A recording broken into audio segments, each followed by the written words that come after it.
రాజాది రాజు ప్రభువుల ప్రభువు క్రిస్మస్ కాలం క్రీస్తు జననం ఎంతో ఆనందమే రాజాది రాజు ప్రభువుల ప్రభువు ధరకి దించెనే ఎంతో ఆనందమే రారాజుని జన్మమే ఎంతో సంతోషమే ఆ ప్రభుని ఆగమనమే ఎంతో ఆనందమే రారాజుని జన్మమే ఎంతో సంతోషమే ఆ ప్రభుని ఆగమనమే క్రిస్మస్ కాలం క్రీస్తు జననం ఎంతో ఆనందమే రాజాది రాజు ప్రభువుల ప్రభువు ధరకి దించెనే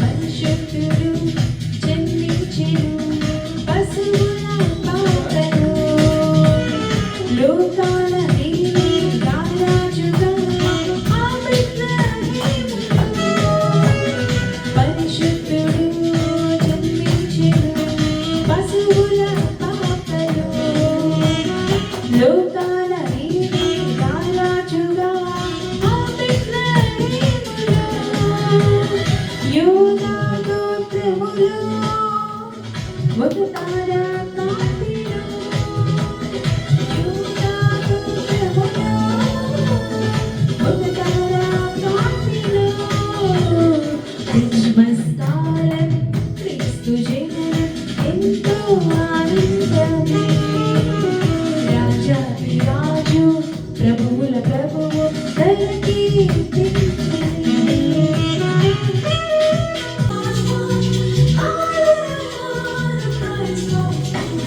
కాపరులు చాటించిరి లోకాల శుభవార్తను బంగారు సాంబ్రాణి గోళములు అర్పించిరి జ్ఞానులు కాపరులు చాటించిరి లోకాల శుభవార్తను బంగారు సాంబ్రాణి గోళములు అర్పించిరి జ్ఞానులు దూతలు స్తుతించిరి ఆ ప్రభుని గణపరచిరి దూతలు స్తుతించిరి ఆ ప్రభుని గణపరచిరి క్రిస్మస్ కాలం క్రీస్తు జననం ఎంతో ఆనందమే రాజాది రాజు ప్రభువుల ప్రభువు ధరకి దించెనే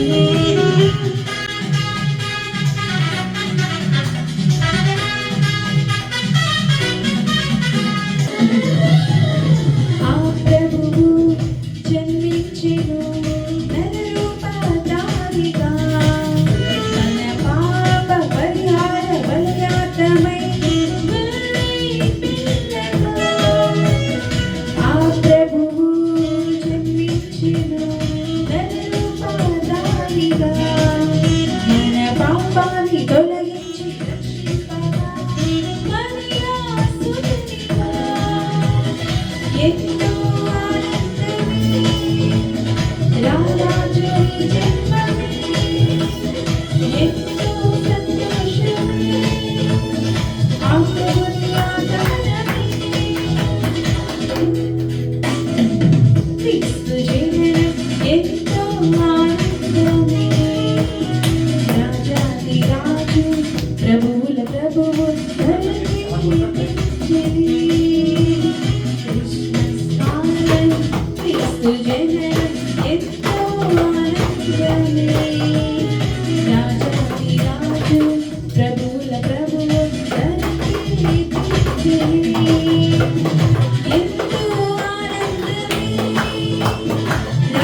హల్లెలూయా హల్లెలూయా హల్లెలూయా హల్లెలూయా స్థలమైన లేదే జన్మకు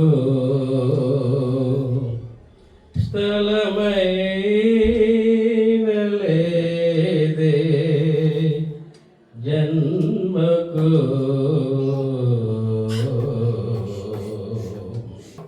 పశుశాలలో నీవు పవలించినావా పరమాత్ముడవు నీవు పసిబాలుడవు కావో పసిబాలుడవు కావో పశుశాలలో నీవు పవలించినావా పరమాత్ముడవు నీవు పసిబాలుడవు కావో పసిబాలుడవు కావో ఇది ప్రాయమందే శాస్త్రులు స్థలమైన లేదే జన్మకు స్థలమైన లేదే జన్మకు తలవంచె సర్వ లోకము తలవంచె సర్వ లోకము పశుశాలలో నీవు పవలించినావా పరమాత్ముడవు నీవు పసిబాలుడవు కావో పసిబాలుడవు కావో పశుశాలలో నీవు స్థాపించలేదే తరగతులు ప్రతి కోటతో నీ పలుకే స్థాపించలేదు తరగతులు ప్రతి చోట చూడ నీ పలుకే ధరింపలేదే ఆయుధం వశమాయ జనుల హృదయాలు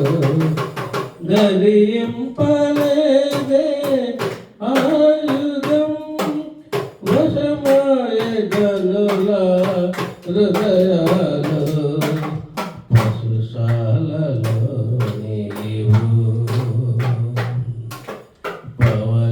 పవలించినావా పరమాత్ముడవు నీవు పసిబాలుడవు కావు పసిబాలుడవు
మేరీ పుణ్యదయం రాజుల రాజు వెలిసిన పశువుల పాకలో ఆవుల పాలిట రక్షకుడు నవ్వెను తల్లి కౌగిలిలో రాజుల రాజు వెలిసిన పశువుల పాకలో ఆవుల పాలిట రక్షకుడు నవ్వెను తల్లి కౌగిలిలో మరమలేదు మనకిలలో జయము జయము జయము భయము లేదు మనకిలలో జయము జయము జయము ఇది శుభోదయం క్రీస్తు జన్మదినం ఇది లోక కళ్యాణం మేరీ పుణ్యదినం మేరీ పుణ్యదినం మేరీ పుణ్యదినం అల్లలు గాలులు భయభక్తితో పిల్లలు పెద్దలు ఈనాడు పూజించిరి ప్రేమగీతితో అల్లలు గాలులు భయభక్తితో పిల్లలు పెద్దలు ఈనాడు పూజించిరి ప్రేమగీతితో జయమానమై భూమిలో ప్రతిధ్వనించిన ఆదిలో జయమానమై భూమిలో ప్రతిధ్వనించిన ఆదిలో ఇది శుభోదయం క్రీస్తు జన్మదినం ఇది లోక కళ్యాణం మేరీ పుణ్యదినం మేరీ పుణ్యదినం మేరీ పుణ్యదినం మేరీ పుణ్యదినం I hope you have a very, very Merry Christmas. I hope you get all of the things that's on your wish list. And though the seasons always come and go and change, our love for Jesus always remains. Yeah, I didn't need a green gift with a bow tie. I didn't need a red suit wearing all guy. If it's a price tag hanging on a white tag, y'all can take the keys. Cause I got peace, I got love, and it comes from up above. Getting more stuff ain't gonna make me feel enough. So I don't want a box under the tree. I'm not looking for a card or any money. This today is a gift, and that's all I need. Guess that's why they call it the present. I hope you have a very, very Merry Christmas. I hope you get all of the things that's on your wish list. And though the seasons always come and go and change, our love for Jesus always remains. Bright lights on Christmas tree, Louis Reeboks in the shopping street. Feels good too for a better week, and then fades away. But not this peace, not this love, when it comes from up above. Praise the Lord because He tells us we're enough. So I don't want a box under the tree. I'm not looking for a car or any money. Hallelujah. Hallelujah! Hallelujah! Happy, happy Christmas! Merry, Merry Christmas. Happy, happy Christmas! Merry, Merry Christmas. Praise the Lord! Praise the Lord. Happy Christmas. Merry Christmas. Merry Christmas. Happy Christmas. Happy Christmas. Merry Christmas. Merry Christmas. जय बोलो येशू महाराज के బెత్లెహేములో సందడి పశుల పాకలో సందడి శ్రీ యేసు పుట్టాడని మహారాజు పుట్టాడని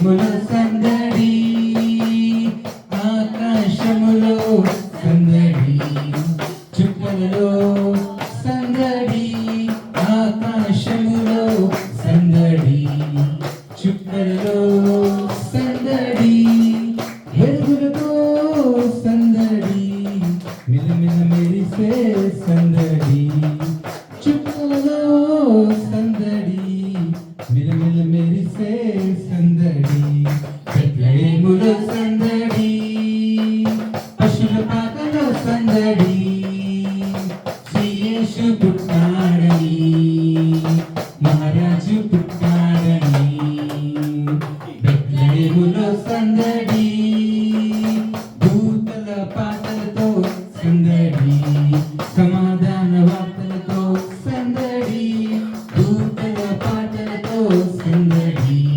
సమాధాన వార్తలతో సందడి గొల్లల పరుగులతో సందడి క్రిస్మస్ పాటలతో సందడి గొల్లల పాటలతో సందడి క్రిస్మస్ పాటలతో సందడి బెత్లెహేములో సందడి పశుల పాకలో సందడి యేసు పుట్టాడని మహారాజు పుట్టాడని బెత్లెహేములో సందడి హల్లెలూయా హల్లెలూయా. దివిలో వేడుక ఊరంతా పండుగ నేడే రాజు పుట్టినే ఇలలో జాడగా నింగి తారక వెలిసే ఈ వింత చూపగా మహా సంతోషమే ఆనందమే ఉల్లాసమే ఇలా మెస్సయ్య జన్మించినాడుగా మన యేసయ్య ఉదయించినాడుగా మహారాజు మహాయాసు నిన్నే కోరి వచ్చనే జగలేలే మన యేసు నిన్నే చేరాలి వచ్చనే దివిలో వేడుక ఊరంతా పండుగ నేడే రారాజు పుట్టినే ఇలలో జాడగా నింగి తారక వెలిసే ఈ వింత చూపగా దేవా దేవుడే మరియా దేవుడే ధరలో దీనుడై పుట్టే పుణ్యుడై పరిశుద్ధాత్ముడే పాపరహితుడై ప్రేమ పూర్ణుడే పరమ జీవమై లోకాన్ని వెలిగించవచ్చాడుగా నిన్ను దీవించి తన ప్రేమ చూపాడుగా దారి చూపంగ దేవుడే దయతో దీపంగ నిలిచెనే మహారాజు మన యేసు నిన్నే కోరి వచ్చనే జగలేలే మన యేసు నిన్నే చేరాలి వచ్చనే దివిలో వేడుక ఊరంతా పండుగ నేడే రారాజు పుట్టెనే ఇలలో జాడగా నింగి తారక వెలిసే ఈ వింత చూపగా ఆడే గుల్లలు పాడే తుకలు వచ్చిరి జ్ఞానులు వేడిరి యేసును ఆ పశుపాకలు పొంగే సంబరం మనకు రక్షణై యేసు ఈ దినం పాపాన్ని తొలగించవచ్చాడుగా నిన్ను కరుణించి తన జాలి చూపాడుగా కృపతో కాపాడవచ్చనే చెలిమై చల్లంగ చూసెనే మహారాజు మన యేసు నిన్నే కోరి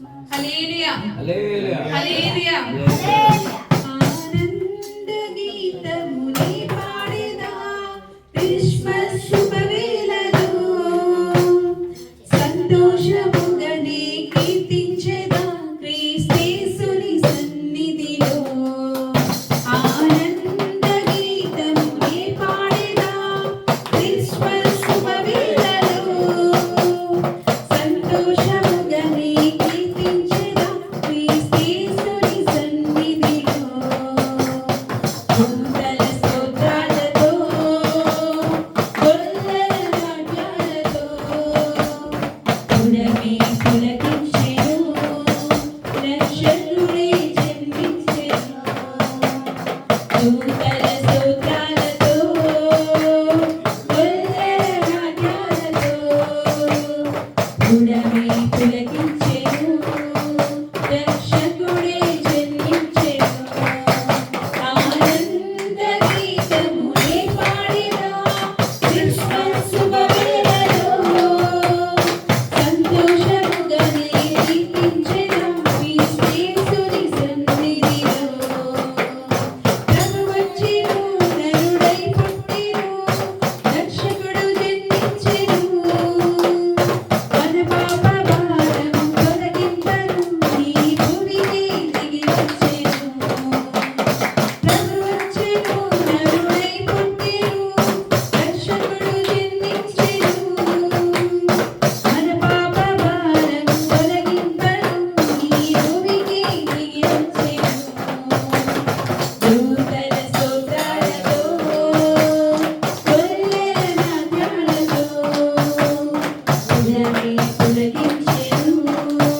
రక్షకుడే జన్మించెను దూతల స్తోత్రాలతో గొల్లల నాట్యాలతో పుడమి పులకించెను రక్షకుడే జన్మించెను ఆనంద గీతమునే పాడెదా క్రిస్మస్ శుభవేళలో సంతోషముగనే కీర్తించెదా క్రీస్తేసుని సన్నిధిలో దర్శించిరి పూజించిరి నామమును కీర్తించిరి బంగారు సాంబ్రాణి పూలములు ప్రభు యేసును అర్పించిరి దర్శించిరి పూజించిరి నామమును కీర్తించిరి బంగారు సాంబ్రాణి పూలములు ప్రభు యేసును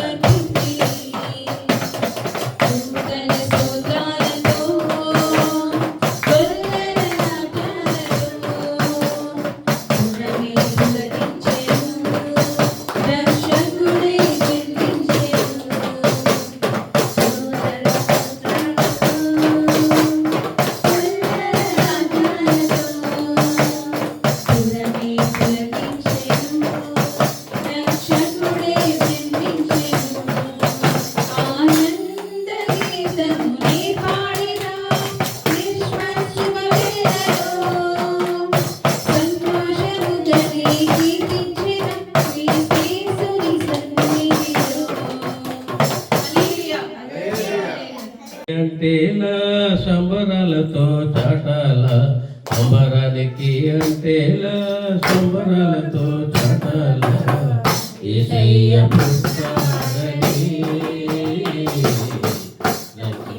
రక్షించవచ్చాడని యేసయ్య పుట్టాడని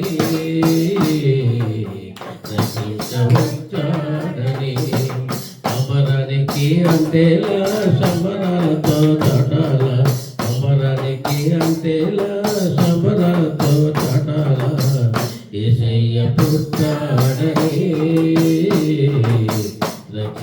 రక్షించవచ్చాడని యేసయ్య పుట్టాడని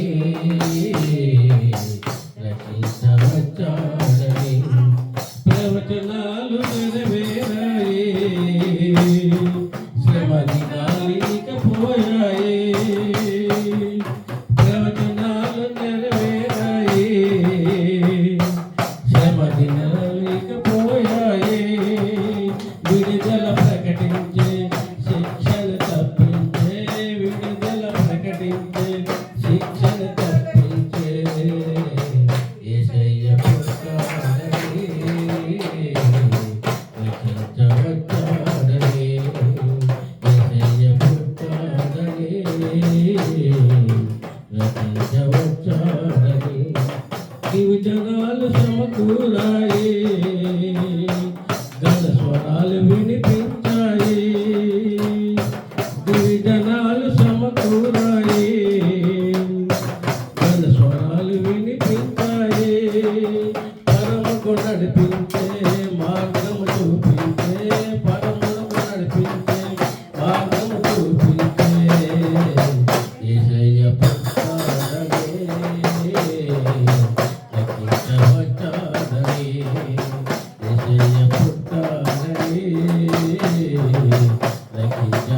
తెరమరుగు హృదయాలు వెలుగైనవి తెరమరుగు హృదయాలు వెలుగైనవి మరణాల చెరసాల మరుగైనవి మరణాల చెరసాల మరుగైనవి సుధా మధుర కిరణాల అరుణోదయం కరుణామయుని శరణం అరుణోదయం సుధా మధుర కిరణాల అరుణోదయం కరుణామయుని శరణం అరుణోదయం దివిరాజుగా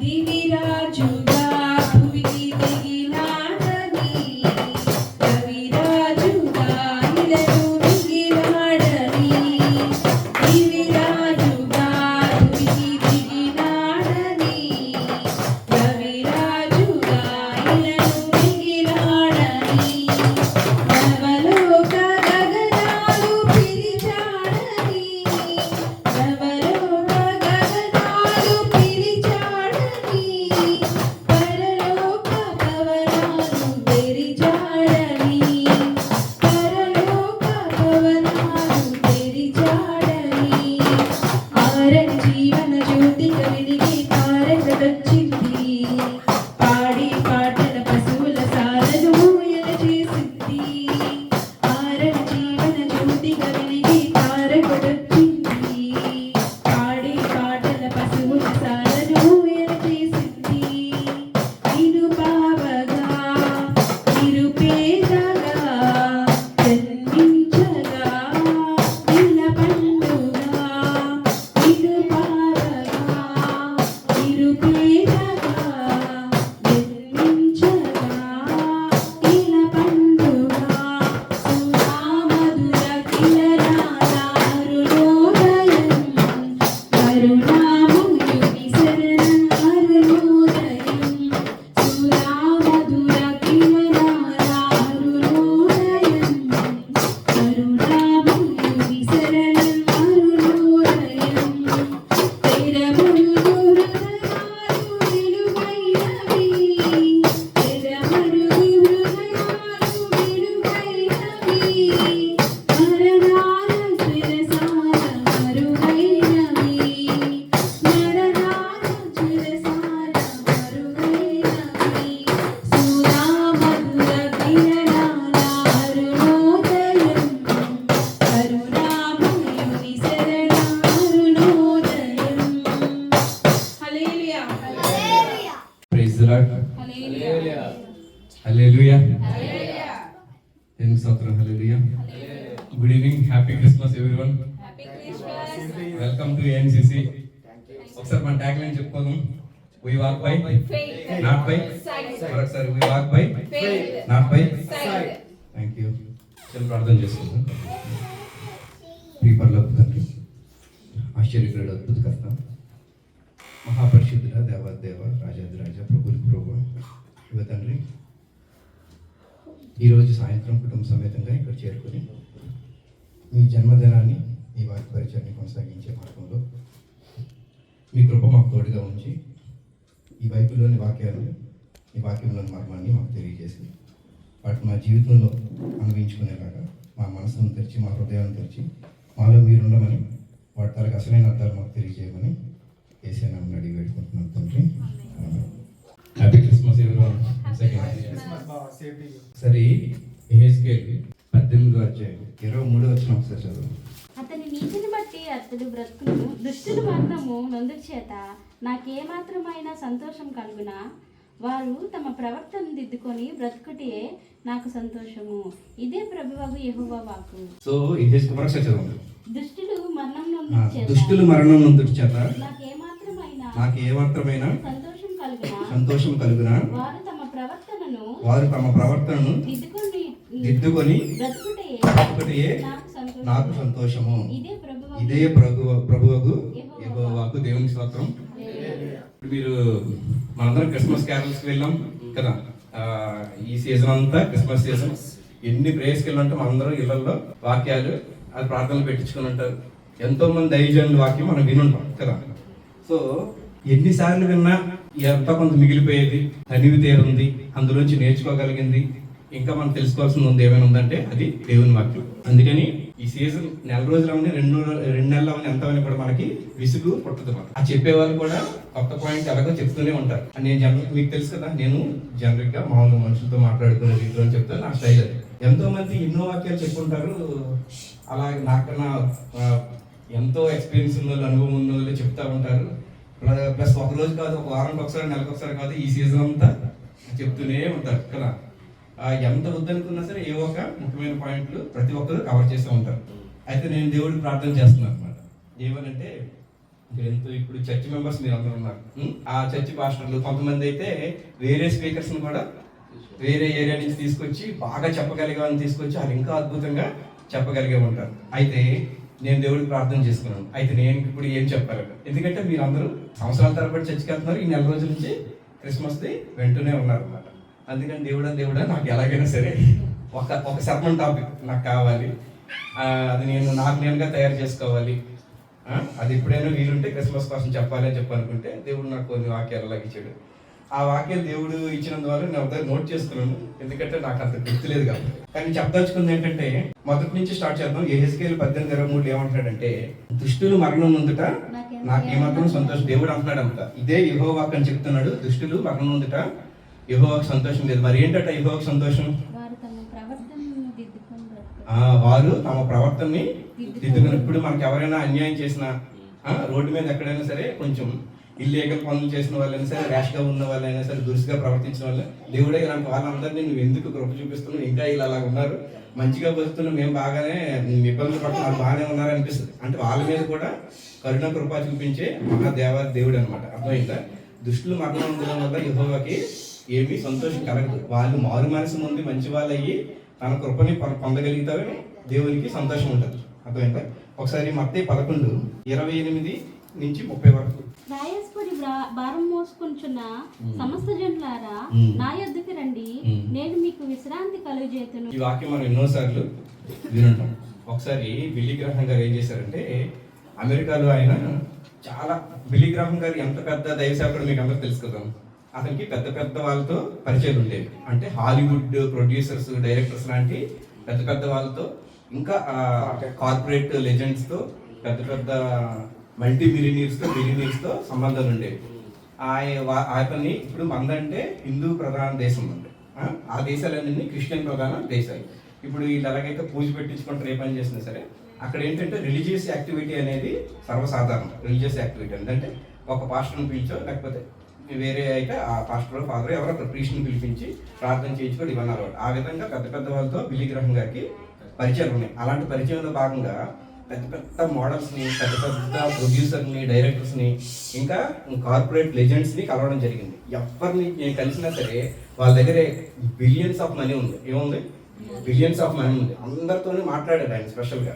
ఇప్పుడు కూడా బిల్లీ గ్రాహం గారు ఏం చేసేవారంటే, ఎవరితో మాట్లాడినా సరే ఏసై గురించి చెప్పడం ఆయనకు అలవాటు. ఏసై గురించి చెప్పందే ఆ మీటింగ్ అనేది, ఆ టాపిక్ అసలు ఫినిష్ అవుతాయి. ఏది ఎవరితో మీట్ చేశారంటే డెఫినెట్లీ ఆయన ఎలాగున్నారు, అతని తనకు అవసరం ఏంటో అతని కోసం ప్రార్థన చేసింది. అది మాత్రమే కాకుండా నిజమైన దేవుడు యేసయ్య మన పాపాల కోసం చనిపోయాడు, మన కోసం వచ్చాడు, ఆయన శిలువ మీద పొందిన రక్తం చేత మనం రక్షించబడ్డాం, అందుకని మీరు కూడా నమ్ముకోండి అని చెప్పడం ఆయన తాలూగా నైజం. అది ఆయన తాలూగా అసలు అది. ఆయన ఒకరోజు ఏమన్నాడంటే, ఇలా పెద్ద పెద్దలు అందరితో మాట్లాడుతుంటే డీప్ కన్వర్జేషన్స్లో ఇప్పుడు కూడా మన లోపల అంతరంగంలో ఏముందో మనం చెప్తాం. ఇప్పుడు ఎవరైనా మనకి క్యాజువల్గా హాయ్ అంటే హాయ్ అని అనేస్తాం, కానీ మనం తరచూ కలిసి తరచూ మాట్లాడి ఇంకా డీప్ కన్వర్జేషన్ ఇంకా ఎక్కువసేపు మాట్లాడితే మనకి ఏం సమస్యలు ఉన్నాయో, మన ప్రాబ్లమ్స్ ఏంటో ఇవి మనం చెప్తూ ఉంటాం. అలాగా ఆయన మాట్లాడిన ప్రముఖులందరికీ, ఎంత పెద్ద బిలియనర్స్ అయినా, ఎంత ఫేమస్ అయినా, ఇప్పుడు రొనాల్డో లాంటి వాళ్ళు ఉన్నారు, మెస్సీ లాంటి వాళ్ళు ఉన్నారు, సచిన్ టెండూల్కర్ లాంటి వాళ్ళు ఉన్నారు, అందరూ ఉన్నారు. అలాగే ఇంకా పెద్ద పెద్ద వాళ్ళు అందరూ ప్రపంచంలో అందరికీ తెలిసిన వాళ్ళని కూడా ఆయన చేసేటప్పుడు అందరూ కూడా నా దగ్గర డబ్బు ఉంది, సకల సౌకర్యాలు అన్నారు, కానీ ప్రతి ఒక్కరిలోని పీస్ మిస్ అయింది. అంటే అతనికి మనశ్శాంతి లేదు. పెద్ద హీరో అనుకో, నెక్స్ట్ సినిమా ఇంకా బాగా తీయాలి, ఇంకా ఎక్కువ మంది ప్రేక్షకులను సంపాదించుకోవాలి, ఇంకా ఎక్కువ రెవెన్యూ జనరేట్ చేయాలని చెప్పి అనుకుంటాడు. అందువల్ల ఇంకేం టాపిక్తో సినిమా తీయాలి, ఇంకేం కథ చూసుకోవాలి, ఇంకెవరెవరిని పెట్టాలనుకుంటాడు. ఒక ప్రొడ్యూసర్ అనేవాడు ఇంకా ఎన్నిటువంటి టెక్నికల్ వాల్యూస్ ఉన్న సినిమా తీయాలి, ఇంకెక్కడ ఎంత డిస్ట్రిబ్యూషన్ చేయాలనుకుంటాడు. ఒక బిజినెస్ చేసేవాడు ఇంకా ఎన్ని కంపెనీలు పెట్టాలి, ప్రజలందరి తాలూకా మెంటాలిటీకి తగ్గట్టుగా మనకి ఏ ప్రొడక్ట్స్ సర్వీస్ ఇవ్వాలని చెప్పి నిరంతరము వీళ్ళు ఒకటే రన్నింగ్ అనమాట. అర్థవుతుందా? అది ఎలాంటి వాళ్ళు ఒక పెద్ద సింగర్ తీసుకున్న, ఒక పెద్ద మోడల్ తీసుకున్న, ఎవరు తీసుకున్నా సరే వాళ్ళందరికీ డబ్బులు ఉన్నాయి, హోదా ఉంది, పరపతి ఉంది, కానీ శాంతి సమాధానం ఇంట్లో లేదు. అలాగే ఎంతమందిని చూసినా సరే ఆయన చాలా ఆశ్చర్యపోయేట. ఇదేంటిది, ఆయన ఉండే టైంకి కొంచెం టైం అంటే 1960, 70 ఆ టైం కదా. ఇప్పుడు మనం 2020 వచ్చాం. అప్పటికే శాంతి సమాధానం లేకుండా మనుషులు బతుకుతుంటే ఇప్పుడు పరిస్థితి ఎలా ఉంటుంది? అందుకని ఇక్కడ వాక్యంలో ఏమని ఉంది ఒకసారి చదువు, 28:30. ప్రయాసపడి భారం మోసుకొనుచున్న సమస్త జనులారా నా యొద్దకు రండి, నేను మీకు విశ్రాంతి కలుగజేతును. అంటే ఇప్పుడు యేసయ్య ఇప్పుడో చెప్పాడు. అయితే అప్పుడు గుర్తొచ్చినప్పుడల్లా ఇప్పుడు ఏమన్నారు బిల్లి గ్రహం గారు, యేసయ్య ఏం చెప్పాడు? ప్రయాసపడి భారం మోసిన. ప్రయాసపడి భారం అంటే ఎన్నో భారాలు ఉంటాయి ప్రతి మనిషికి.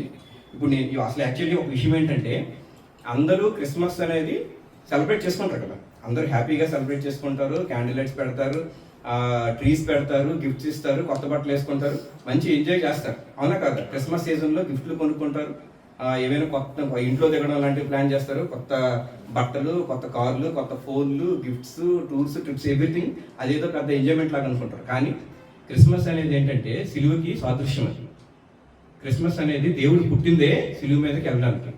దేవుడు పుట్టింది ఎందుకు?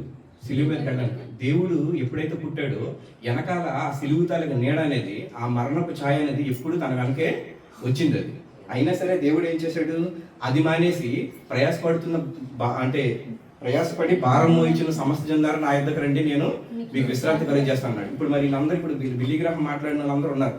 వాళ్ళందరికీ డబ్బు పరపతి అన్నీ ఉన్నాయి, కానీ వాళ్ళకి మెంటల్ పీస్ లేదు. మనం అనుకుంటాం, మన దగ్గర లేనప్పుడు ఏమనుకుంటామంటే ఆల్కేటర్, కోటీశ్వర్లు, వాళ్ళ కార్లు ఉన్నాయని అనుకుంటాం. వాళ్ళకు ఉండాల్సిన సమస్యలు ఉంటాయి. అన్నిటికన్నా ముఖ్యంగా మనకేంటి? మెంటల్ పీస్ కావాలి, అవునా కాదు? ఎంతో మందిని చూస్తున్నాం మనకన్నా ఎక్కువ డబ్బులు సంపాదించిన వాళ్ళు పరిగెడతారు. రాజకీయ నాయకులు ఉంటారు, ఎన్నో అబద్ధాలు ఆడాలి, ఎన్నో ఇంటర్వ్యూలకి వెళ్ళాలి, రాత్రి పగలు వాళ్ళకి నిద్రే ఉండదు. ఎలా ఓట్లు సంపాదించి, ఎలా పదవి సంపాదించుకోవాలి, ప్రతి ఒక్కరికి ఏదో ఒకటి ఉంటుంది. పోనీ ఈ సెలబ్రిటీని వదిలేద్దాం, ఈ సినిమా వాళ్ళని వదిలేద్దాం, సెలబ్రిటీ వదిలేద్దాం, రాజకీయ నాయకులు వదిలేదు, ఎవరిని వదిలేదు, మన ఇంట్లో వాళ్ళనే తీసుకున్నాం. మీ అందరికీ ఎవరికైనా సరే మీ పనులు ఉంటాయి కదా. ఉదయం లేవగానే మీకైతే ఈ కర్రీ పాయింట్ సంబంధించిన ఏవో చేసుకోవాలి, నీకైతే ఆ ఫిజియోథెరపీకి ఏటట్టు ఉన్నాయో చూసుకోవాలి, ఇప్పుడు తమ్ముడికైతే ఆ బిజినెస్ సంబంధించిన ఏమో చూసుకోవాలి, నాకైతే నా జాబులు ఏం అడుగుతారు ఏంటి, నేను ఆ వర్క్ చేశాను. ప్రతి ఒక్కడికి ఆడి పని అంటూ ఒకటి ఉంటుంది. ఆ పనిలో ఆడికి వేదన ఉంటుంది, ఆ టెన్షన్ ఉంటుంది.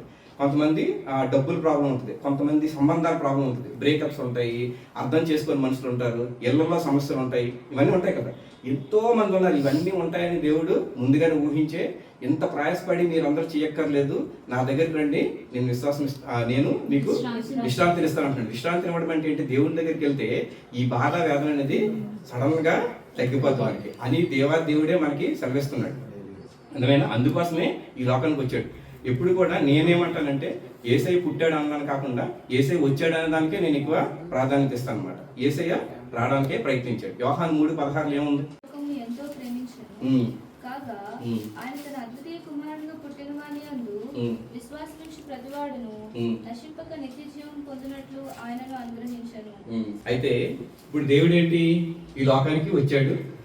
దేవుడు తన కుమారుని ఎంతో ప్రేమించిన ఆ కుమారుని కూడా మన కోసం, లోకస్తులమైన మన కోసం అప్పగించాడు. ఓకే, తన కుమారుడిని బలిగా ఇచ్చి ఆ శిలువ మరణం ద్వారా మన పాపాలు ప్రక్షాళింపబడి మనము రక్షణ పొందామన్నమాట. ఆ విధంగా దేవుడు ప్లాన్ చేసి మనల్ని ఎంతగా ప్రేమించి తన కుమారుని ఇచ్చాడు. అయితే దేవుడు పుట్టేటప్పుడు ఏమైంది? ఒకసారి లోకసువార్త 9:58.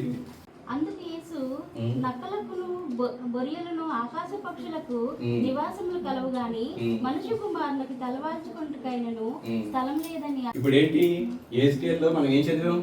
దుష్టులు మరణించటం వల్ల దేవునికి సంతోషమేమి లేదు. దుష్టులందరూ మారు మనసు పొంది మంచి వాళ్ళు అయితేనే దేవునికి సంతోషం. అలాగే దేవుడు ఎంతగానో మనల్ని ప్రేమించి తన కుమారుడినే మనకి బలిగా ఇచ్చాడు. అలాంటి దేవుడు మన కోసం పుట్టాడు, మన కోసం జన్మించాడు, మన కోసం శరీరధారి ఇచ్చాడు. శరీరధారి వచ్చినప్పుడు అక్కడ ఏమైంది? ఆయనకి ఉండడానికి ఒక స్థలం కూడా లేదు. ఇప్పుడు మీ పాట పాడతారు కదా, అవని అంతా ఆయనదే అయినా స్థలం ఏది, అందరికీ హృదయం ఉంది యేసుకి చోటేదని. ఆయన ఏమంటాడు యేసయ్య? నక్కలకు గొర్రెలు ఉన్నాయి, పక్షులకు నక్కలకు గొర్రెలు ఉన్నాయి, పక్షులకు నివాస స్థలం ఉన్నాయి, అయినా మనిషి కుమారునికి స్థలమే లేదు.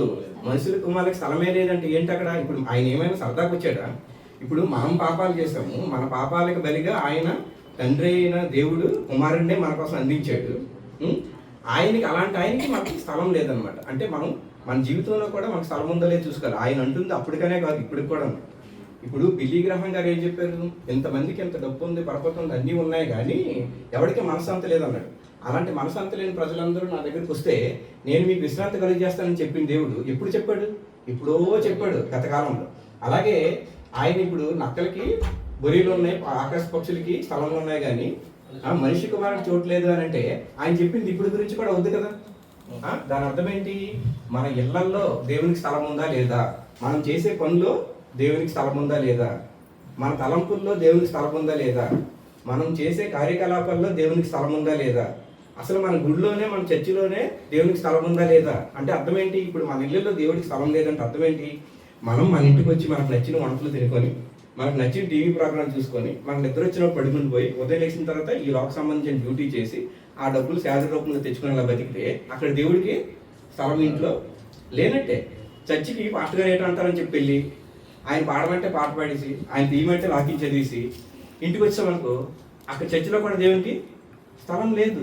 ఇంకేదైనా నువ్వు ఏదైనా ఒక కార్యం తలపెట్టావు, దానివల్ల ఓన్లీ నీ ఒక్కడికైనా లాభమా, లేకపోతే ఇంకేదైనా నీకు ఒక సంపద ధనం వచ్చినప్పుడు వేరే వాళ్ళందరినీ కూడా చూడాలనుకుంటున్నావా, లేని వారికి ఇవ్వాలనుకుంటున్నావా, ఏదైనా చేయాలనుకుంటున్నావా అనే నీ తలంపులు, నీ కార్యాలు ఏవైతే ఉంటాయో అక్కడ నీకు మాత్రమే ఉందనుకో, అక్కడ దేవునికి స్థలం లేదు. అంటే దేవునికి స్థలం లేకుండా మనం చేస్తామని దేవుడు ముందే ఊహించాడు. అంటే మనం చేసే పనుల్లో కానీ, మన తలంపుల్లో కానీ, మన ఆలోచనలో కానీ, మన కార్యకలాపాల్లో కానీ, మన బిజినెస్లో కానీ, మన ఉద్యోగంలో కానీ, మన ఇళ్లలో కూడా ఆఖరికి మన హృదయంలో కూడా దేవునికి చోటు లేదు. అందుకే అన్నాడు, నక్కలకి గొర్రెలు ఉన్నాయి కానీ పక్షులకి నివాసస్థలం ఉన్నాయి కానీ మనిషి కుమారునికి లేదు. కానీ ఇప్పుడు అలా జరిగింది, కానీ మీరు అలా చేయకండి, దేవునికి నివాసస్థలం అంటూ ఒకటి ఇవ్వండి, దేవునికి ప్రాధాన్యత ఇవ్వండి అని చెప్పి దాని అర్థం అనమాట.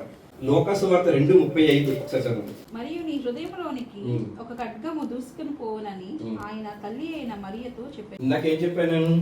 ఇప్పుడు మనం బాగా సంతోషించాల్సిన విషయం ఏంటంటే ఇష్టం. ఎందుకంటే ప్రభు మన కోసం చనిపోయి తిరిగి లేచాడు కాబట్టి, ఆయన మరణాన్ని జయించాడు కాబట్టి మనం కూడా మరణాన్ని జయించగలం. దేవుని నమ్మిన వాళ్ళకి మరణాన్ని జయించగలం, నిత్య జీవం వస్తుంది. అందుకని మనం దాన్ని బాగా సెలబ్రేట్ చేసుకోవాలి. కానీ ఈ క్రిస్మస్ అనేది ఏంటి? దేవుడు పుట్టాడు అని చెప్పి అంటాము. అంటే దేవుడు లోకరక్షకుడు మన కోసం వచ్చాడండి. అలా వచ్చేటప్పుడే ఆ సిలువ తాలూకా, ఆ మరణం తాలూకా, ఆ నీడ అనేది ఎప్పుడు మోస్తూనే ఉన్నాడు. దేవుడు పుట్టిందే వెల చెల్లించడానికి మొదటి ఈఎంఐ అనమాట. సిలువ మరణం కోసం మొదటి ఈఎంఐయే యేసుక్రీస్తు ఇక్కడ పుట్టడం, ఆ చివరి ఈఎంఐయే క్రాస్ మీద చనిపోవడం. ఆ విధంగా మన అప్పుల్ని, మన పాపాలని, మన దరిద్రాన్ని, మన చీకటిని మొత్తటిని తీసేసింది దేవాదేవుడు అనమాట. అందుకని ఇప్పుడు మన పిల్లలు ఉన్నారు, మన దెబ్బ తగిలిందనుకో మనం ఎంత బాధపడతాం? చిన్న దెబ్బ తగిలితేనే మనం బాధపడతాం. మన ఏ పేరెంట్స్ కూడా పిల్లలు వాళ్ళకి దెబ్బ తగిలినా చనిపోయినా తట్టుకోలేరు. కానీ మరీకి ఏమైంది? మరీకి ఏమని చెప్పాడు? ఒక ఖడ్గము నీలో దూసిపోతుందని దేవుడు పుట్టిన యేసే పుట్టిన 8వ రోజుకే అది చెప్పడం జరిగింది. అంటే ఒక ఖడ్గము గుండెలో, హృదయంలో గుచ్చుకుంటుందంటే ఎంత బాధ అంటే, నీ కుమారుడు చనిపోతాడు, ఆ విషయాన్ని నువ్వు ముందుగానే గ్రహించి ఆ బాధని నువ్వు నీ కుమారుడు ఇద్దరు మొయ్యాలి అని చెప్పి చెప్తున్నాడు. అంటే క్రిస్మస్ మనం ఓన్లీ సరదాగా చేసుకునే పండగ, ఆ ఒక్క విషయంలో నాకు వదిలేయకూడదు. క్రిస్మస్ అంటే ఏంటంటే దేవుడు మన కోసం చనిపోవడానికి మొదట స్టార్ట్ చేశాడు. క్రిస్మస్ అంటే దేవుడు పుట్టాడు. దేవుడు ఎందుకు పుట్టాడు? దేవుడు మనిషి రూపంగా రావాలి కాబట్టి, మనం చేయాల్సిన పనులన్నీ ఆయన చేసి చూపించాలి కాబట్టి, మన పాపాలను ఆయన మీద వేసుకోవాలి కాబట్టి, ఆ సిలువ మరణాన్ని ఆయన మరణించి మన పాపాలకు ప్రక్షాళన చేసి మరణించి 3వ నాడు లేచి మనకి ఆ మరణించి ఆ జయాన్ని, ఆ నిత్య జీవాన్ని మనకు ప్రసాదించాలి కాబట్టి ఇదంతా ప్రణాళిక ప్రకారమే జరిగింది. ఈ ప్రణాళిక ప్రకారం దేవుడికి తెలియదా? తెలుసు కదా. అందుకే ఇందాక మనం యోహాను 3:16 ఏం చదువుకున్నాం? మనల్ని ఎంతగానో ప్రేమించి తన ద్వితీయ కుమారుడైన యేసయ్యను మనకి ఇచ్చాడని చెప్పన్నాడు. అంటే ఇప్పుడు ఇక్కడ లోకంలో తల్లి అయిన మరీ అంత బాధపడడం ఒకసారి ఆలోచించండి. మామూలుగా పుట్టిన 8 రోజులకి ఎప్పుడైతే సున్నత చేస్తామో ఆ టైంలోనే మీ హృదయంలో కత్తి గుచ్చుకుంటుందంటే అర్థం ఏంటి? అందరిలాగా నార్మల్ జీవితం జీవించి, తన కోసం జీవించి తను చనిపోతాడని అర్థం కాదు కదా. ఇప్పుడు ఈ లోక భారాన్నంతటిని, లోక పాపాల తలకు భారాన్నంతటిని ఆయన మోసి సిలువ మీద మరణం చేద్దారు. ఆ విషయం వీళ్ళిద్దరికి ముందే తెలుసు. ఆ తెలిసిన దాన్ని ఎలా భరించారు వీళ్ళు ఒకసారి అర్థం చేసుకోండి. అందుకే క్రిస్మస్ ఓన్లీ హ్యాపీగా సెలబ్రేట్ చేసుకోండి కదా. క్రిస్మస్ అంటే సిలువ మరణం మీద మొదట మెట్టది, అది ఫస్ట్ స్టెప్ అనమాట. ఆ టైంలో మనం దేవుణ్ణి మనం ఏ విధంగా ఇంకా ఎక్కువ మనం యాక్సెప్ట్ చేయాలి జీసస్ని. మన కోసం చనిపోయారని చెప్పి, మన కోసం చనిపోవడానికి మొదటి అడిగే ఈ క్రిస్మస్ అని. దేవుడు పుట్టాడు అంటే దేవుడు పుట్టాడు. దేనికోసం పుట్టాడు? చనిపోవడానికి పుట్టాడు ఆయన. మన పాపాలని రక్షించడానికి పుట్టాడు, మన పాపాలను క్షమించడానికి పుట్టాడు, మనలో చీకటిని తొలగించడానికి పుట్టాడు. మనకి మరణాల మీద జయం ఇచ్చేసి నిత్య జీవం మనకు తీసుకురావడానికి, ఆయనతో పాటు పరదేశంలో ఉండడానికి ఆయన చేసిన ప్లాన్లో ఇది భాగం అనమాట. అందుకని క్రిస్మస్ అనేది ఎంత ఇంపార్టెంట్ అని అంటే, సిలువ మరణం మీద యేసయ్య చనిపోవడానికి తనకు తాను ముందు తెలిసినా సరే తనను తాను అప్పగించుకోవడం అని చెప్పి మనం చదువుతాం కదా చాలాసార్లు. తనను అప్పించుకోవడం అంటే ఏంటి? ఇప్పుడు ఎక్కడున్నా ఎవరైనా సరే సొంత తల్లిదండ్రులకు సొంత పిల్లల కోసం కూడా మన ప్రాణాలను అర్పించలేము మేము, అవునా కాదా? మనమంటే మనకు అంత ప్రేమ ఉంటుంది. అలాగే ఈ లోక పాపాలన్నింటినీ ఆయన మీద పోసుకొని ఆయన సిలువ మరణానికి ముందుగానే ప్రిపేర్ అయిపోయి రెడీ అయిపోయి ఆయన ఉన్నాడంటే, మరి తల్లి అయిన మరీ హృదయంలో కత్తి గుచ్చుకుందా లేదా? అంటే ఆ నీడని నిరంతరం భరిస్తూ బతకడం, ఆ భరిస్తున్నంతసేపు కూడా దాని తాలూకు ఆనవాళ్ళు ఏమీ కనిపించకుండా కనిపించిన ప్రతి ఒక్కరికి స్వస్థతనివ్వడము, ఆశీర్వాదం ఇవ్వడము, ఈ టీచింగ్ చేయడము, దేవుని గురించి పరిచయం చేయడము, శిష్యుల్ని స్నేహితులు అని చెప్పండి. అర్థమైంది? దేవుడు ఏం చెప్తున్నాడు? ఒక దాసుడు అనేవాడు యజమానితో సమానంగా ఉండడానికి లేదు. యజమాని ఏం చేస్తున్నాడో అది తెలుసుకునే వీలు దాసునికి లేదు. యజమానుడు ఏం చేస్తున్నాడో తెలుసుకునే వీలు దాసునికి లేదు. కాబట్టి మిమ్మల్ని నేను దాసులని పిలవట్లేదు, మిమ్మల్ని నేను స్నేహితులని పిలుస్తున్నాను అంటున్నాడు దేవుడు. అంటే మనల్ని స్నేహితులనే పిలిపించుకునే అర్హత మనకు లేకపోయినా మనల్ని స్నేహితులనే పిలిచే ఆ గొప్ప మనస్సు అనేది దేవునికి ఉంది. లోకసువార్త 5:32. మారు మనసు పొందుటకై నేను పాపులను పిలవచ్చి తిని, కానీ నీతిమంతులను పిలవరాలేనని వారితో చెప్పాను. అది అంటే ఇప్పుడు ఏంటి? ఓన్లీ పుట్టాడు కాదు, ఆయన వచ్చాడు. ఆయన ఈ లోకానికి వచ్చాడు. భూమి ఆకాశం సృజించేటప్పుడు కూడా ఆయన ఉన్నాడు. ఆయన ఈ లోకానికి ఎందుకు వచ్చాడు? నీతిమంతుల కోసం రాలేదు, పాపుల కోసం వచ్చాడు. నీతిమంతుల కోసం రాలేదంటే నీతిమంతులందరూ ఆయన లైట్ తీసుకున్నట్టు కాదు. ఇక్కడ అర్థం ఏంటంటే పాపుల్ని నీతిమంతులుగా మార్చడానికి హెజ్కేల్ అదే చెప్పాడు కదా. దుష్టులు మరణించిన చేత ఆయనకి సంతోషం ఉండదు. ఆ దుష్టులు మంచి వాళ్ళై దేవుని తెలుసుకుంటేనే ఆయనకి ఆ సంతోషం. దాన్ని నెరవేర్చడానికి ఇప్పుడు మొట్టమొదటి స్త్రీ పురుషులు ఎవరు? ఆదాము అవ్వ. ఆ దేవుని ఆజ్ఞలు మీరారు కదా, మీరారా లేదా? దేవుని ఆజ్ఞ మీరారు. కానీ సెకండ్ ఆదాం ఎవరు? యేసయ్య. ఆయన దేవుని ఆజ్ఞని మీరలేదు. దేవుడు ఏం చెప్తే అదే చేశాడు. ఆదాం జస్ట్ ఒక పండు తినకండ్రా బాబు అంటే కనీసం అది కూడా చేయలేకపోయాడు. కానీ యేసయ్య ఏం చేశాడు? సెకండ్ ఆదాం నువ్వు సిలువ మీద మరణం పొందాలన్నా సరే తండ్రి మాటకి ఎదురు తిరగలేదు. అర్థమైందా? ఇక్కడ ఏం రాశాడు? నేను నీతిమంతులను కాదు పాపులను పశ్చాత్తాపానికి పిలిచాను. దేనికి పిలిచాను? పశ్చాత్తాపానికి. అందరూ పాపును ప్రేమించిన అంటే కొంతమంది వేదాలు ఏమంటున్నారు? పాపును ప్రేమించడానికి ఈయనేం దేవుడు పాపును ప్రేమించినట్టు మంచివాడిని కదా ప్రేమించడం. పాపును ప్రేమించినట్టే పాపులను పశ్చాత్తానికి పిలిచాడు. హెజ్కేల్ అదే కదా చెప్పాడు. దుష్టులు వాళ్ళు మారు మనసు పొంది దేవుని తెలుసుకునేట. మనం చదివాం కదా, హోసేయ 4:6 ఏముంది? నా జనులు అజ్ఞానం చేత నశించిపోవట చాలా బాధకరం నాకు. అంతేనా అంది? అంటే నా అజ్ఞానం అంటే ఏంటి? దేవుని తెలుసుకోకపోవడం అజ్ఞానం, దేవుని తెలుసుకుంటే జ్ఞానం. అర్థమైందా? అందుకని నీతిమంతులు కాదు పాపులను పశ్చాత్తాపం పిలిచానని చెప్పి యేసయ్య అంటున్నాడు అనమాట. అదే 2:10-11 ఒకసారి చూడండి. అయితే ఆ దూత భయపడుకుడి, ఇదిగో ప్రజలందరికీ కలగబో మహా సంతోషకరమైన సువార్తమానము నేను మీకు తెలియజేయుచున్నాను. దావీదు పట్టణమందు నేడు రక్షకుడు మీ వరకు పుట్టి ఉన్నాడు, ఈయన ప్రభువైన క్రీస్తు. దానికి ఇదే మీ కానవాలు. అయితే ఇప్పుడు ఇంతవరకు మనం ఏం చూసుకున్నాం? దుష్టులు నశించుకోవడం దేవుడికి ఇష్టం లేదు. మామూలుగా మన మనుషులను కూడా నశించుకోవడం దేవునికి ఇష్టం లేదు. మన పాపాలన్నింటినీ ప్రక్షాళన చేయడానికి దేవుడు ఆల్రెడీ కృపని ఎంచుకున్నాడు. దేవదేవుడైన తండ్రి కుమారుడిని మన కోసం బలిగా ఇచ్చాడు. అయినా సరే ఆయనకి మనం ఉండడానికి చోటు అనేది ఇవ్వలేదు. తల్లి కూడా తెలుసు ఈయన సిలువ మీద మరణం పొందుతాడని. సిలువ మరణం ఈయన ఎప్పుడు వెన్నట్టుతుందని చెప్పి ఈయనకి తెలుసు. ఇవన్నీ జరుగుతున్నా సరే ఏమైంది? వీటన్నిటికీ మరి దేవుడు రావాలి కదా. ఎలా రావాలి? మీకు అందరికి తెలిసిన స్టోరీ ఇది. అంటే దాన్ని అందుకే నేను స్ట్రెస్ చేయట్లేదు. ఇప్పుడు దేవదూత వచ్చి ఏం చెప్పారు? భయపడకడి, ఇదిగో ప్రజలందరికీ. అందరూ చెప్పేది అది. ప్రజలందరికంటే అందరికి ఏ ఒక్కరికో కాదు, యూదులకో ఇశ్రాయేలుకో లేకపోతే ఇంకెవరికో కాదు, ప్రజలందరికీ కలుగు మహా సంతోషకరమైన సువార్త. సువార్త అంటే ఏంటి? సువార్త అంటే ఏంటి? మంచి వార్త అనుకుంటారు కదా. మంచి వార్తే కానీ దాని తర్వాత అసలు మీనింగ్ ఏంటి? సువార్త ఏంటంటే ఇప్పుడు మనము నేరుగా మోక్షం పొందడం, మనం నేరుగా మరణాన్ని జయించడం, మనం నేరుగా నిత్యజీవం పొందడం అనేది మన వల్ల కాదు. ఈ పాయింట్కి మళ్ళీ వస్తాను. ఒకసారి ఎఫెసీయులు 2:8-9 చదవండి. మీరు విశ్వాసం ద్వారా కృపచేతనే రక్షింపబడి ఉన్నారు. ఇది మీ వల్ల కలిగినది కాదు. సో ఇప్పుడు ఏమైంది, మనం విశ్వాసం ఉంటే దేవునికి, దేవుని తాలూకా కృప వల్ల మనం రక్షించబడటమే తప్ప మనం చేసే మంచి పనుల వల్ల కాదు. గత ఆదివారం మనం ఏం చదువుకున్నాం, మనం చేసే నీతి కార్యాలు దేవుని దృష్టిలో ఎలా ఉన్నాయి, మురికి గుడ్డల వల్ల ఉన్నాయి. అంటే మనం మురికి గుడ్డలు లాంటి నీతి కార్యాలు చేసిన మనము మరణాన్ని జయించగలమా? మురికి గుడ్డలు లాంటి నీతి కార్యాలు చేసే మనము చీకటిని జయించగలమా? మన పాపాలను మనమే ప్రక్షాళన చేసుకోగలమా? మనం చేసిన క్రియల ద్వారా దేవుణ్ణి చేరుకోగలమా? ఇవన్నీ జరగవు. ఇవన్నీ జరగాలంటే యేసయ్య బలి అవ్వాలి. యేసయ్య బలి అవ్వడానికే దేవదూతలు ఏమన్నారు, యేసయ్య బలి అవుతున్నాడని చెప్పి మరియకి యేసయ్యకి అది సాడే, కానీ మనకి సువార్త. అదేంటిది మనకు సువార్త. ఎందుకు మనకు సువార్త?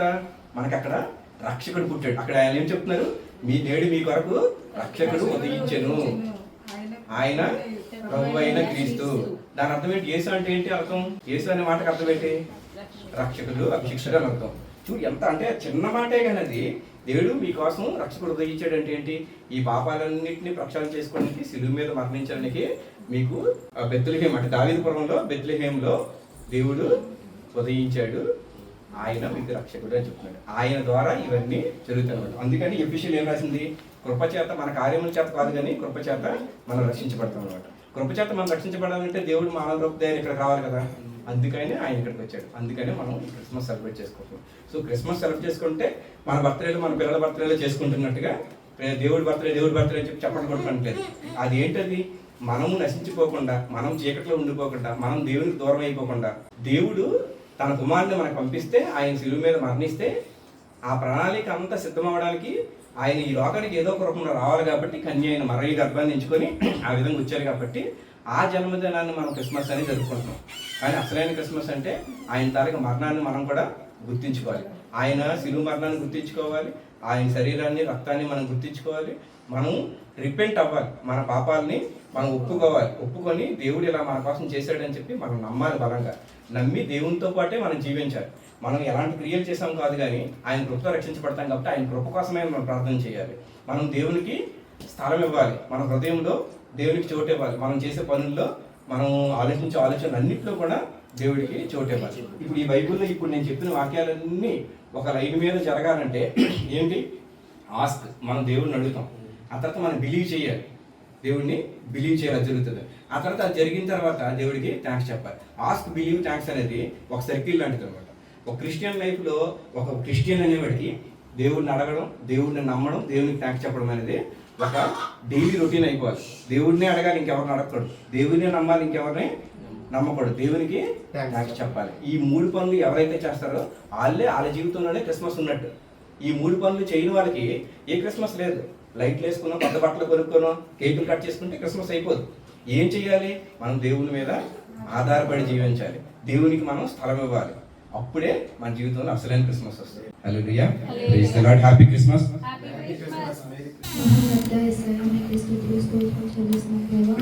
ఈ సమయంలో ప్రభావ కుటుంబంగా కూడినవా ఏసయ్య మీ సన్నిధిలో కొద్ది సమయం మీతో గడిపేటప్పుడు కృప చూపించినారు. అందరు పట్టిస్తున్నాం ప్రభావ. ఏసయ్య మీరు నాతో మాట్లాడుతున్నారయ్యా, అందరిని బట్టి మీకు స్తోత్రాలు చెల్లిస్తున్నాం. దేవ మేము ఏ రీతిగా నడుచుకోవాలి దేవా. ఏసయ్య మీరు మాకు తెలియజేసిన విలువను బట్టి మీకే కృతజ్ఞతలయ్యా. దేవ మీ హృదయం తండ్రి ఎంత tender Yesayya heart is so tender అయ్యా. దేవా ఏ ఒక్క దుష్టుల ప్రభావ నశించిపోవడం మీకు ఇష్టం లేదు ప్రభావ. ఏసయ్య మీ కృపతో జ్ఞాపకం చేసుకోండి దేవా. ఈ యొక్క ఇయర్ హెడ్ ప్రభావ అనేక మంది ప్రభావ మీ యొక్క తిరుగుబాటు సహాయం చేయమని వేడుకుంటున్నాం. మరి ముఖ్యంగా ప్రభావ మేము కూడా దేవా ఏసయ్య మిమ్మల్ని అడిగేటప్పుడు దేవా నమ్మటకు సహాయం చేయండి దేవా. అవిశ్వాసులమే కాక విశ్వాసులమే కృప చూపించమని వేడుకుంటున్నాము దేవా. ప్రతి విషయంలో మీకు కృతజ్ఞత చెల్లించుకోవడంగా మేము సహాయం చేయండి. ఈ యొక్క క్రిస్మస్ని ప్రభావ ఏసయ్య ఈ రీతిలో మేము అందరం కలిసి జరుపుకోవడానికి మీరు సహాయం చేశారు. మీ కృపను బట్టే మమ్మల్ని రక్షించుకుని ఉన్నారు. మమ్మల్ని బట్టి స్తోత్రం చెల్లిస్తున్నాం. మీకే సమస్త మహిమనంత ప్రభావం ఆరోపిస్తూ ఇక్కడ కూడిన ప్రతి ఒక్క బిడ్డని ప్రభావ ప్రత్యేకంగా దేవా కిరీట కుటుంబాన్ని ప్రభావ అత్యధికంగా దీవించి ఆశీర్వదించమని ఇంకా మీ సన్నిధిలో గడిపే కృపను మాకు దయచేయమని వేడుకుంటూ ఏసు నామమున ప్రార్థించి స్తుతిస్తున్నాము పరమ తండ్రి. ఇంకో ప్రార్థన మూసుకొని ప్రిపేర్ తండ్రి ఇదిగో తండ్రి ఈ క్రిస్మస్ ఓన్లీ సరదా పండుగ కాకుండా మా రక్షణ ఖరీదు గుర్తుగా చేసి ఆ విధంగా ఈ దినమే కాదు ప్రతిదినం మీ మరణాన్ని మీ తాలుగా ఈ సాక్రిఫైస్ని మేము దినదినం గుర్తించుకొని మీ కృపని చాలా ఈజీగా తేలిగ్గా తీసుకోకుండా పశ్చాత్తాపంతో కృతజ్ఞతతో ఆ బతికే జీవితాలు మాకు ఇవ్వండి ఇదిగో నీ సిలువు వైపు మమ్మల్ని నడిపించండి నీ వాక్య మార్గంలో మమ్మల్ని నడిపించమని ఈ కుటుంబంలో వచ్చిన ప్రతి ఒక్కరిని దీవించమని చేసేనాం రెడీ పెట్టుకుంటున్నాను తండ్రి amen. Happy Christmas. Happy Christmas. Happy Christmas, hallelujah.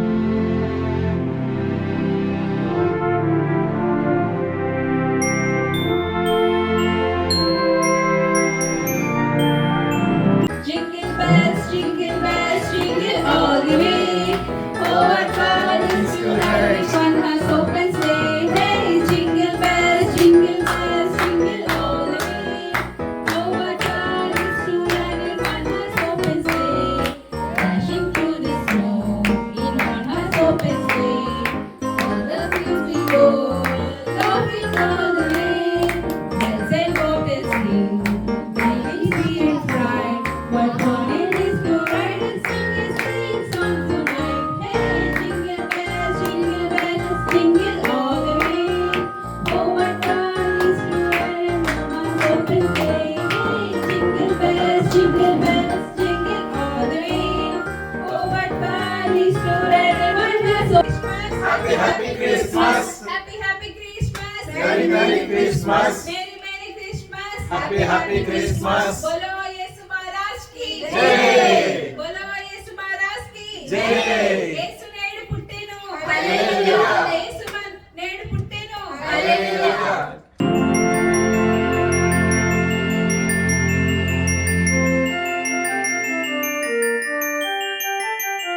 Happy